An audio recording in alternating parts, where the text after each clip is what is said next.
తిరుమల తిరుపతి దేవస్థానం TTD మాజీ ఏవిఎస్ఓగా పనిచేసినటువంటి సతీష్ కుమార్ మృతి ప్రస్తుతం తెలుగు రాష్ట్రాల్లో సంచలనంగా మారింది. అసలు సతీష్ కుమార్ ఎలా చనిపోయాడు, సతీష్ కుమార్ది ఆత్మహత్య, సతీష్ కుమార్ది హత్య, దీనిపైన మాటల యుద్ధం ఒకవైపు సాగుతుంటే తీవ్రమైనటువంటి చర్చ సాగుతోంది. సతీష్ కుమార్ యొక్క మృతిపైన పోలీసులు కూడా తీవ్ర స్థాయిలో దీన్ని తేల్చేదానికోసం ప్రయత్నం చేస్తున్నారు. సో ఆ యొక్క ట్రైన్ జర్నీ నుంచి మొత్తం సీన్ టు సీన్ రీకన్స్ట్రక్షన్ చేస్తున్నటువంటి పరిస్థితి కూడా కనిపిస్తోంది.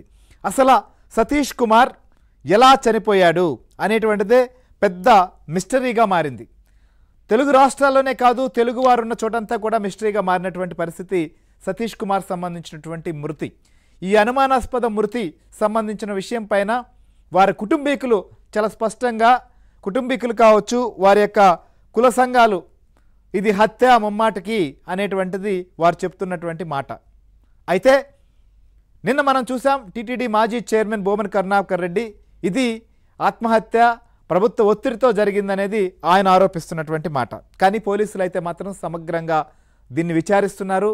ఏం జరిగిందనేది కూడా వెలికి తీసేటువంటి ప్రయత్నం చేస్తున్నారు. సో అందులో భాగంగానే నిన్న పోస్టుమార్టం నిర్వహించారు. పోస్టుమార్టం తర్వాత ఇటు పోలీసులు, రైల్వే పోలీసులు, మొత్తం సిఐడి సంబంధించినటువంటి విభాగం అందరూ కూడా ఇటు మెడికల్ డిపార్ట్మెంటు నిపుణులతో కూడా మాట్లాడడం జరిగింది. సో ఈ నేపథ్యంలోనే అసలు సీన్ కూడా మొత్తం రీకన్స్ట్రక్షన్ చేస్తూ ఎట్లా జరిగింది ఇది అనేటువంటి దాన్ని వెలికి తీసేటువంటి ప్రయత్నం చేస్తున్నారు. అయితే ఆ రాత్రి ఏం జరిగింది, సతీష్ కుమార్ ఎలా చనిపోయాడు అనేటువంటిది ఇప్పుడు చాలా ఆసక్తికరంగా మారింది. సో ఆ రాత్రి ఏం జరిగింది అనేది కూడా మీకు మినిట్ టు మినిట్ చెప్పేటువంటి ప్రయత్నం చేస్తా. ఎందుకంటే ఆయన ఇంటి దగ్గర నుంచి బయలుదేరడం, ఆ తర్వాత ఏదైతే స్టేషన్కి రావడం, స్టేషన్కి వచ్చిన తర్వాత ట్రైన్ ఎక్కడం, ట్రైన్ ఎక్కిన తర్వాత ఎన్ని స్టేషన్లు మారాయి, ఎక్కడ జరిగింది అనేది కూడా మీకు మినిట్ టు మినిట్ చూపిస్తాయి. ప్రస్తుతం మనం సీసీటీవీ విజువల్లో సతీష్ కుమార్ ఆయన ఏదైతే గుంతకల్లు రైల్వే స్టేషన్లో బైక్ మీద వచ్చారు, బైక్ మీద వచ్చిన తర్వాత ఆయన టూ వీలర్లో బైక్ రావడం జరిగింది. ఆయన రైల్వే స్టేషన్ సిఐగా ఉన్నారు. ఒక బైక్ మీద తమ నివాసం నుంచి ఆయన బహుశా వచ్చుంటారు. సో ప్రస్తుతం ఆయనకు సంబంధించినటువంటి వాహనంగా కూడా దీన్ని భావిస్తున్నారు. ఈ విజువల్స్ కూడా మనకు వచ్చాయి. సో ఆయన బైక్ మీద వచ్చి అక్కడ పార్క్ చేశారు. పార్క్ చేసేటప్పుడు కూడా మనకు ఆ సీసీటీవీలో కూడా టైం నమోదైంది. ఎందుకంటే దాదాపు రాత్రి ఆ టైం చూస్తే 11 గంటల మొత్తం 30 నిమిషాల పైగా అయినటువంటి పరిస్థితి.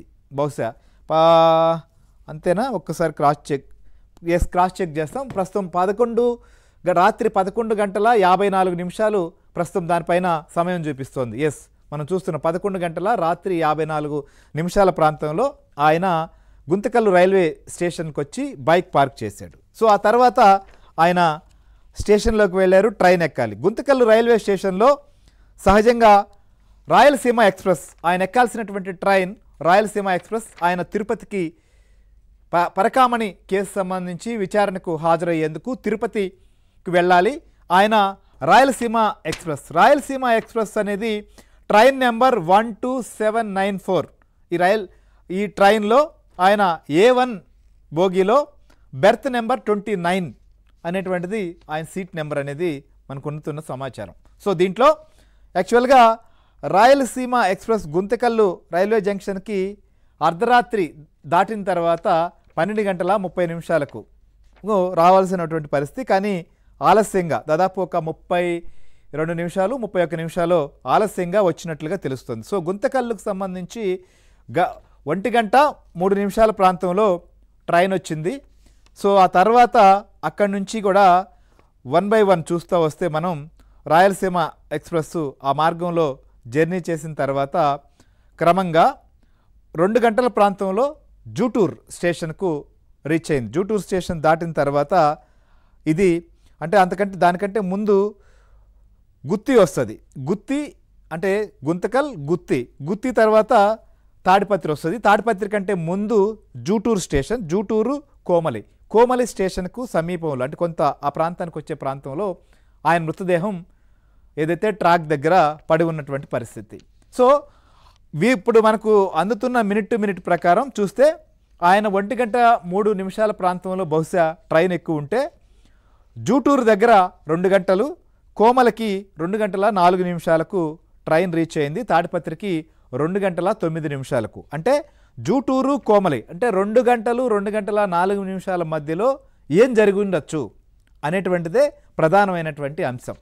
ఈ కోణంలోనే పోలీసులు కూడా ప్రస్తుతం దర్యాప్తు కొనసాగిస్తున్నారు. సో ఆ రాత్రి ఏం జరిగింది, ట్రైన్ గుంతకల్లు నుంచి కోమలి స్టేషన్కు మధ్య జరిగింది ఏంటి అనేటువంటిది. సో మనం ఇందాక సీన్లో ఆయన ట్రైన్ ఎక్కేదానికోసం అక్కడికి వచ్చినటువంటి సీసీటీవీ విజువల్స్ చూసాం కదా. ప్రస్తుతం ఇది ఆయన పడి ఉన్నటువంటి డెడ్ బాడీ. ప్రస్తుతం సీన్ రీకన్స్ట్రక్షన్ చేస్తున్నారు.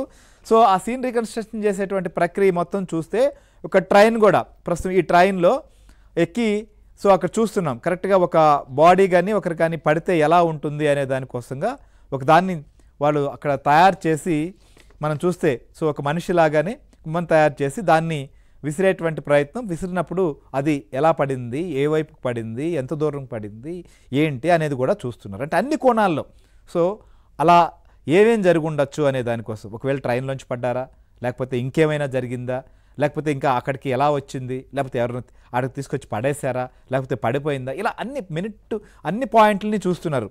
సో ఆ క్రమంలోనే ఇప్పుడు ఇంకోవైపు ఆయన తగిలినటువంటి గాయాలు లేదా ఆయన బాడీ మీద ఏం గాయాలు ఉన్నాయి, ఆయన తలకి ఎలాంటి గాయం జరిగింది, ఆ గాయం యొక్క తీవ్రత ఏంటి, ఇవన్నీ కూడా ఒకవైపు అనాలిసిస్ చేస్తున్నారు. సో ప్రధానంగా చూసినప్పుడు రాత్రి 1 గంట ప్రాంతంలో అంటే స్టేషన్కి ట్రైన్ వచ్చింది 1:03 ఆ తర్వాత ట్రైన్ జర్నీ చేసిన తర్వాత 2:04 ఆ టైంలో జరిగింది. అంటే దాదాపు ఒక గంట వ్యవధిలోనే మొత్తం ఆయన చనిపోయానటువంటి పరిస్థితి, అక్కడ ఆయన డెడ్ బాడీ కింద పడింది అనేది ప్రాథమికంగా గుర్తించారు. సో కాబట్టి ఈ టైంలో ఈ గంటలో ఏం జరిగింది అనేది చాలా ఇంపార్టెంట్. సో అందుకోసమనే ట్రైన్లో సంబంధించి గుంతకల్లు కావచ్చు, గుంతకల్లు గుత్తి ఈ ప్రాంతాల్లో ఎక్కినటువంటి ప్యాసింజర్సు లేకపోతే సీసీటీవీలు ఇవన్నీ కూడా పరిశీలిస్తూ క్షుణ్ణంగా అన్ని విషయాలు ఆరాధిస్తున్నారు. సో సతీష్ కుమార్ సంబంధించినటువంటి విషయం పైన ఒక ఎస్ఐగా సతీష్ కుమార్ జాయిన్ అయ్యాడు. ఫస్ట్ ఆయన ఒక కానిస్టేబుల్గా ఎంపికయ్యాడు, ఆ తర్వాత ఎస్ఐ అయ్యాడు. ఎస్ఐ అయిన తర్వాత ఆయన టీటీడీలోకి రావడం జరిగింది. విజిలెన్స్ విభాగంలో మొదట ఆయన చేరాడు. తర్వాత ఆయన అక్కడే సిఐ క్యాడర్లో విజిలెన్స్ అండ్ సెక్యూరిటీ ఆఫీసర్గా జాయిన్ అయ్యాడు. సో దాదాపుగా ఆయన 2 years అంటే మొత్తం 5 years సర్వీసు, 7 years సర్వీసు టీటీడీలో చేసిన తర్వాత మళ్ళీ కూడా ఆయన రైల్వేకి రావడం జరిగింది. సో ఇది ఆయన యొక్క ప్రస్థాన క్రమం కూడా. ఒక సాధారణ కుటుంబం నుంచి సతీష్ కుమార్ చదువుకుంటున్న సందర్భంలోనే ఆయన ఉద్యోగంలోకి జాయిన్ అవ్వాలనేటువంటి ఉద్దేశంతో పరీక్షలు రాసి అన్నింటినీ ఎదుర్కొని పోలీస్ డిపార్ట్మెంట్లోకి రావడం, ఒక కానిస్టేబుల్ దశ నుంచి మంచి టీటీడీ లాంటి సంస్థలో పనిచేసేటువంటి అవకాశం, ఆ దేవదేవుని సన్నిధిలో పనిచేసినటువంటి పరిస్థితి కూడా ఆయనకి లభించింది. సో ప్రస్తుతం వారికి సోదరుడు, వారి భార్య, 2 పిల్లలు, వారి తల్లి, వీళ్ళందరూ కూడా సతీష్ కుమార్ మృతితో అసలు ఒక అనాథులుగా మారారని మాత్రం చెప్పచ్చు. వారి కన్నీరు మున్నీరుతో వారు విలపిస్తున్నటువంటి పరిస్థితి అందరినీ కూడా కలించివేస్తుంది. ఎందుకంటే తమ కుమారుడు ఒక ఉన్నతమైనటువంటి పొజిషన్కి వెళ్ళాడు, భవిష్యత్తులో ఇంకా మంచి పొజిషన్కి వెళ్తాడు సో అనేటువంటి ఆశతో ఉన్నటువంటి వారు.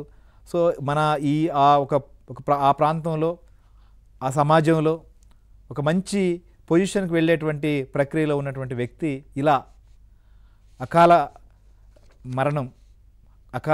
మరణం అనేది కూడా అనుమానాస్పద మృతి. ఇది ఎట్లా జరిగింది ఏంటనేది కూడా తేలాలి. ఎందుకంటే ఈ మినిట్ దాకా మనకు అంటే ఇది హత్య, ఆత్మహత్య, లేకపోతే ఇంకేమన్నా జరిగిందా, ఏం జరిగింది అనే దానిపైన